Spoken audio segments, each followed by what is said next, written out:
राम राम। मैं पंडित एस.के. मिश्र चामुंडा यक्षिणी साधना के विषय में इस वीडियो में प्रकाश डालने वाला हूँ।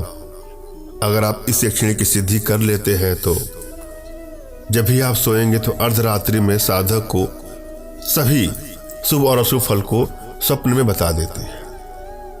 श्रद्धाभाव विश्वास के साथ आपको करना है निडरता के भाव से, लेकिन आप लोगों से आग्रह है, निवेदन है कि कदापि इस साधना को करने से पहले किसी गुरु तलाश लें और बिना गुरु के देखरेख के बगैर साधना न करें। गुरु का मार्गदर्शन बहुत जरूरी होता है किसी भी साधना में। यक्षिणी की साधना से पूर्व प्रत्येक साधक को कुछ बातों को बहुत ध्यान देना जरूरी हो जाता है। कुछ निर्देश है, अगर हम इनको फॉलो करते हैं तो सिद्धि प्राप्त होना बहुत आसान है, और यदि इनको हम फॉलो नहीं करेंगे तो सिद्धि प्राप्त होना असंभव है। किसी भी साधना को प्रारंभ करने से पूर्व साधक को उसके प्रति पूर्ण श्रद्धावान, विश्वासी, आस्थावान एवं धैर्यवान होना आवश्यक है। जो साधक साधना के प्रति अश्रद्धा अथवा अनास्था रखते हैं उन्हें सिद्धि प्राप्त नहीं होती है। अतः साधक को चाहिए कि यदि किसी साधन के विषय में, किसी भी साधना के विषय में उनके मन में तनिक भी संदेह हो तो उसे करना कदापि प्रारंभ न करें। इसी प्रकार साधना काल में साधक का धैर्यवान होना परम आवश्यक है। जो साधक साधना में आने वाली कठिनाइयों के कारण अपना धैर्य तथा साहस छोड़ बैठते हैं उन्हें भी सिद्धि प्राप्त नहीं होती है।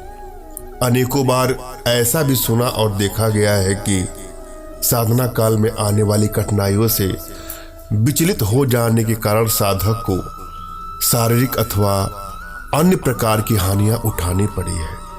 अतः जब साधक में कठिनाइयों से लोहा लेने का साहस न हो तब तक उसे किसी भी साधना में प्रवृत्त नहीं होना चाहिए। तांत्रिक साधना का मार्ग खतरों से भरा हुआ होता है।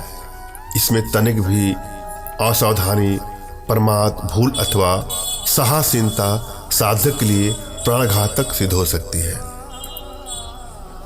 पहले तो जाने कि यक्षिणी क्या है। हिंदू धर्मशास्त्रों में मनुष्येतर जिन प्राणी जातियों का उल्लेख हुआ है उनमें देव, गंधर्व, यक्ष, किन्नर, नाग, राक्षस, पिशाच आदि प्रमुख है।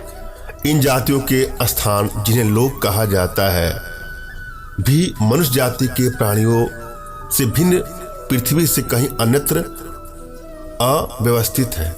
इनमें से कुछ जातियों का निवास आकाश में और कुछ का पाताल में माना जाता है। इन जातियों का मुख्य गुण इनको सार्वभौमिक संपन्नता है, अर्थात इनके लिए किसी वस्तु को प्राप्त कर लेना अथवा प्रदान कर देना सामान्य बात है।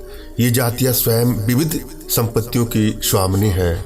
मनुष्य जाति का जो प्राणी इनमें से किसी भी जाति के किसी प्राणी की साधना करता है, अर्थात उसे जप, होम, पूजन आदि द्वारा अपने ऊपर अनुरक्त कर लेता है, उसे ये मनुष्येतर जाति के प्राणी उसकी अभिलाषित वस्तु प्रदान करने में समर्थ होते हैं।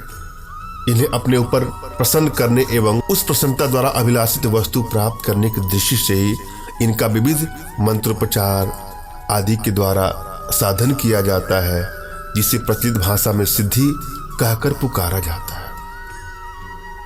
यक्षिणियां भी मनुष्येतर जाति की प्राणी है। ये यक्ष जाति के पुरुषों की पत्नियां हैं और इनमें विविध प्रकार की शक्तियां सन्निहित मानी जाती हैं। विभिन्न नाम धारणी यक्षिणियां विभिन्न शक्तियों से संपन्न है। अतः विभिन्न कार्यों की सिद्धि एवं विभिन्न अभिलाषाओं की पूर्ति के लिए तंत्र शक्तियों द्वारा विभिन्न यक्षिणियों के साधन की क्रियाओं का आविष्कार किया गया है। यक्ष जाति चूंकि चिरंजीवी होती है, अतः यक्षिणियां भी प्रारंभिक काल से अब तक विद्यमान है और वे जिस साधक पर प्रसन्न हो जाती हैं उसे अभिलाषित वर अथवा वस्तु प्रदान करती है। अब से कुछ 100 वर्ष भारतवर्ष में यक्ष पूजा का अत्यधिक प्रचलन था। अब भी उत्तर भारत के कुछ भागों में जखैया नाम से यक्ष पूजा प्रचलित है।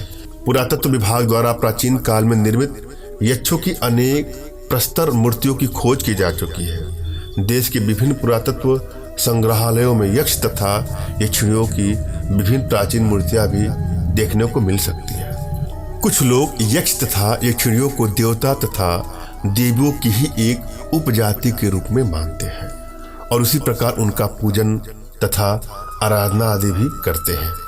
इनकी संख्या सहस्त्रों में है। शास्त्रों के अनुसार यक्षिणी साधन की विधियों का वर्णन किया जाता है।